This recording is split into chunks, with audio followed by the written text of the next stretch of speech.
Good morning. Have you folks ever had a cherry cobbler? If not, you're really in for a treat. We're going to make one from scratch. I have some fresh cherries. Those I picked myself from the tree. I pitted them and I have them cut up and ready to go. First step is we're going to take our baking dish and we're going to put a stick of butter in there. And we're going to put it in the oven and let it melt while we get everything else together.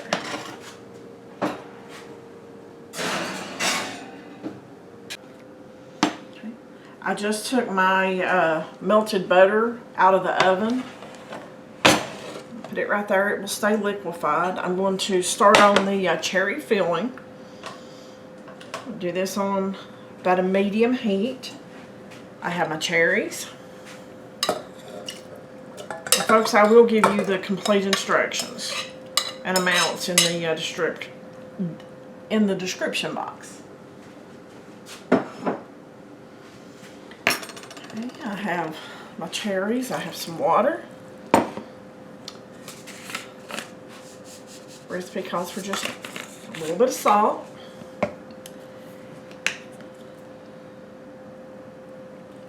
Cinnamon. Sugar and cornstarch.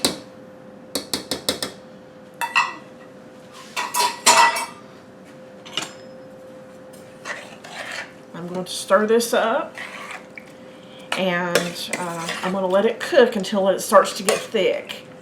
Probably 10 minutes or so.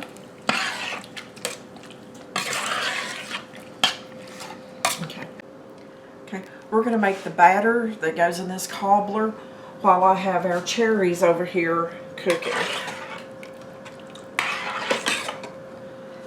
Okay, I have sugar and I have flour. Now folks, I need to add milk to this, but I'm going to stir it up first to try to avoid quite so many lumps in here.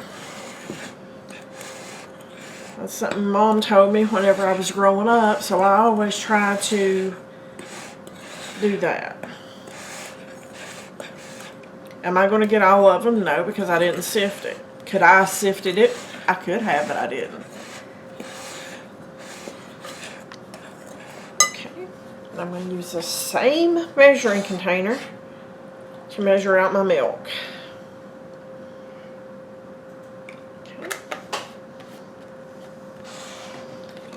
And also vanilla. I'm going to put about a teaspoon of vanilla in here. That's close enough, guys. A little more, not a problem. A little bit less would be okay too. Okay. So I'm going to stir this in here. Now guys, this is going to be a thin batter. But it will be fine once everything bakes.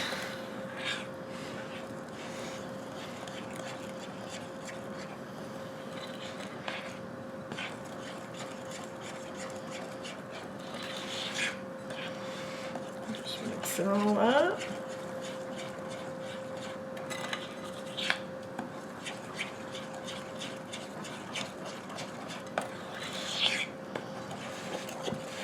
It takes it 2 or 3 minutes to come together to be ready to pour it in there.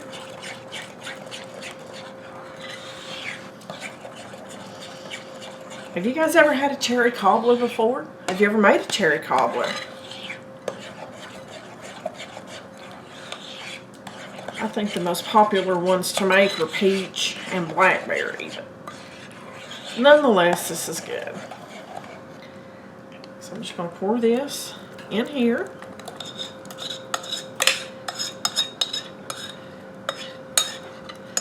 You're not supposed to mix it up, not supposed to stir it, guys, once you get it in here. Everything will come together in the oven. And as soon as the cherries finish cooking to get to the thickened point, then we'll get them in there. Our cobbler filling has started to thicken up really nice, so it's the right consistency. I'm going to take it off the heat and let it cool for about 5 minutes. And then I'm going to put it in our cobbler mix.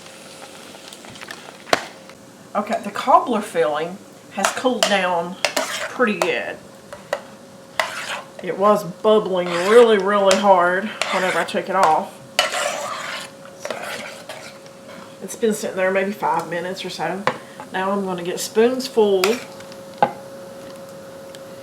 and just randomly place them in my baking pan.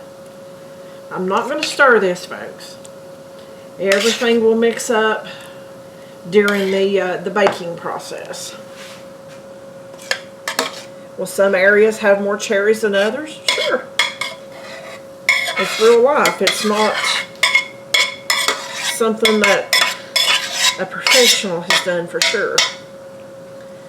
But I guarantee it's going to taste good. Okay, let me get this in my preheated 350-degree oven for about 45 to 50 minutes, and then I'll show you what it looks like. Alright, my timer's going off, so it's time to get the cobbler out. Guys, that happens every time.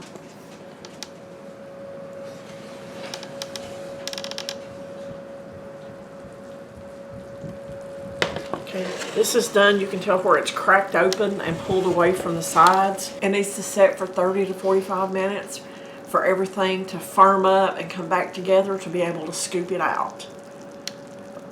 Thanks for watching. I hope you've enjoyed this video and enjoy your cherry cobbler. See you on that next video.